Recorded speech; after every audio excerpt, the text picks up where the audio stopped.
अस्सलाम वालेकुम, welcome to my channel Farhan Askar. मैं उम्मीद करता हूँ आप सब हरिये से होंगे। जिन दोबरे सोसविहाचे मामना जाइए शिशी सौ को। आज की वीडियो में बात करेंगे नई हुकूमत के बारे में। जी हाँ, बहुत ही इंटरेस्टिंग और अच्छी न्यूज़ है। जैसा कि मैंने पिछली वीडियो में बताया था कि 11 दिसंबर को मंडे 11 दिसंबर को फाइनलाइज होगा कि कौन सी पार्टी कौन सी नई हुकूमत बनेगी। तो फिर उसी बेस पे हम आगे बात करेंगे कि क्या बनेगा वीजा रेशो का, क्या बनेगा अपॉइंटमेंट्स का। अक्टूबर में इलेक्शन हुए थे तो एक टेम्पररी सेटअप बना था। टेम्पररी सेटअप इसलिए बना था कि जो प्रेसिडेंट है वो उसी पार्टी का है जो कि पिछले 8 साल से हुकूमत कर रही थी, PIS। तो प्रेसिडेंट ने इनको मातीश को चांस दिया कि अगर तुम मंडे 11 दिसंबर को अगर मेजोरिटी शो कर देते हो, जो वोट ऑफ कॉन्फिडेंस है उसको हासिल कर लेते हो, तो तुम अगले जो प्राइम मिनिस्टर होगे फॉर द लॉन्ग टाइम। तो आज मंडे का दिन था। प्रेसिडेंट ने कहा कि आप वोट ऑफ कॉन्फिडेंस लें। तो जब वोट ऑफ कॉन्फिडेंस की बारी आई तो वो वोट ऑफ कॉन्फिडेंस नहीं ले सका। तो जो अभी नई हुकूमत बनी है वो बनी है डोनाल्ड टस्क की। जी हाँ, उसने कोलिशन के साथ दूसरी पार्टीज के साथ मिलके अपनी हुकूमत बना ली है। तो अब ये ऐसे होगा कि बुध वाले दिन प्रेसिडेंट पैलेस में ये इसकी हलफ बर्दारी होगी ऑफिशियली। तो ऑफिशियली जो है ये डोनाल्ड टस्क प्राइम मिनिस्टर बन जाएगा। प्राइम मिनिस्टर बनने के बाद डोनाल्ड टस्क जो है वो अपनी कैबिनेट बनाएगा कि किस किस बंदे को कौन कौन सी वजारत देनी है।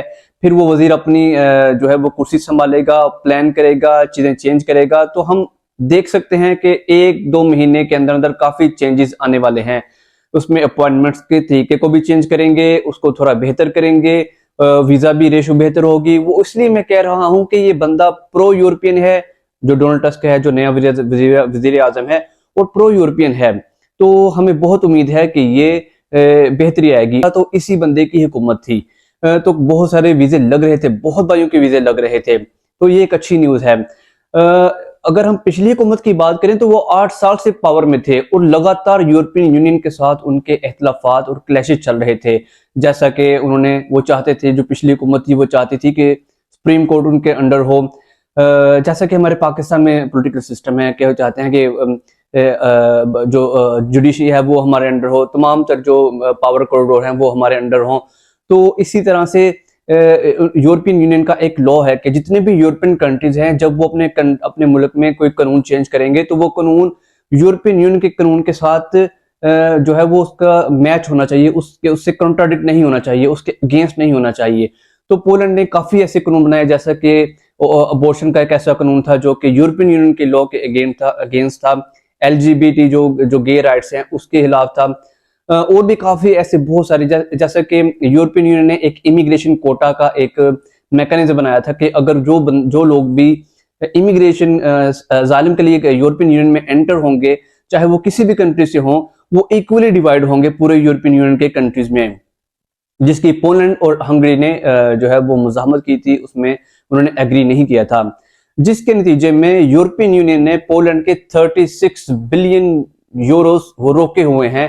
उसकी वजह यही है कि पोलैंड की जो पिछली रजीम थी, जो कि 8 साल से हुकूमत में थी, वो अपनी मनमानी कर रही थी, अपने कानून बना रही थी, जिसकी वजह से यूरोपियन यूनियन ने उनको एज अ पनिशमेंट या एज अ कह लें कि रिमाइंडर उन्होंने पैसे रोके हुए थे। तो अब ये डोनाल्ड टस्क की हुकूमत आई है। ये पहले भी प्राइम मिनिस्टर रह चुका है पोलैंड का, और ये यूरोपियन यूनियन का भी प्रेसिडेंट रह चुका है। तो इसका बहुत एक्सपीरियंस है, उसको पता है यूरोपियन यूनियन से कैसे काम करना है और दुनिया के साथ कैसे चलना है। तो हम उम्मीद कर सकते हैं, और मुझे यकीन है कि अब आइंदा कह लें कि 1-2 महीने के बाद बहुत बेहतरी आएगी अपॉइंटमेंट्स में, बहुत बेहतरी आएगी वीजाज में। इस वक्त अगर मैं बताऊं, वीजा रेशो बिल्कुल जीरो है। मेरी पिछले 2-3 दिन से बात हो रही है लड़कों से, बताते हैं कि किसी को वीजा नहीं लगा। तक कि आज मुझे एक वॉइस मैसेज आया, वो बता रहे थे कि एक लेडी थी 65 ईयर ओल्ड, उनके पास अमेरिकन वीजा और भी काफी कंट्रीज के वीजे थे, लेकिन फिर भी पोलैंड ने उनको वीजा नहीं दिया। तो वो किसी को वीजा नहीं दे रहे, हालांकि जिसकी पोलिश वाइफ है उसको भी वीजा नहीं दे रहे, बिल्कुल वीजा नहीं दे रहे। उसकी वजह यही थी कि पॉलिटिकल इंस्टेबिलिटी थी पोलैंड में। जो प्राइम मिनिस्टर था, जो मिनिस्ट्री थी, उसका कोई हेड ही नहीं था। तो वो इसलिए उन्होंने काम करना रोक दिया हुआ था, बिल्कुल काम नहीं हो रहा था मिनिस्ट्री में। अब ये होगा, प्राइम मिनिस्टर के आने के बाद कैबिनेट बनेगी, जो है वो मिनिस्ट्री अपना काम करना शुरू करेगी तो वो चीज़ों को सेटल डाउन करेगी, उनको सॉर्ट आउट करेगी। तो हमें हमें उम्मीद है, मेरी दुआ है कि अपॉइंटमेंट्स तेज़ आएँ, भाइयों के वीज़े लगें, ज़्यादा से ज़्यादा पाकिस्तानी पोलैंड आएँ और आके काम करें और अपना रोज़गार कमाएँ। तो मिलते हैं अगली वीडियो में। ये थी आज की वीडियो। काइंडली मेरे चैनल को लाइक करें, सब्सक्राइब करें, शेयर करें ताकि हमारी कम्युनिटी में इजाफा हो। तो अपना बहुत सारा ख्याल रखिएगा। अल्लाह हाफिज़।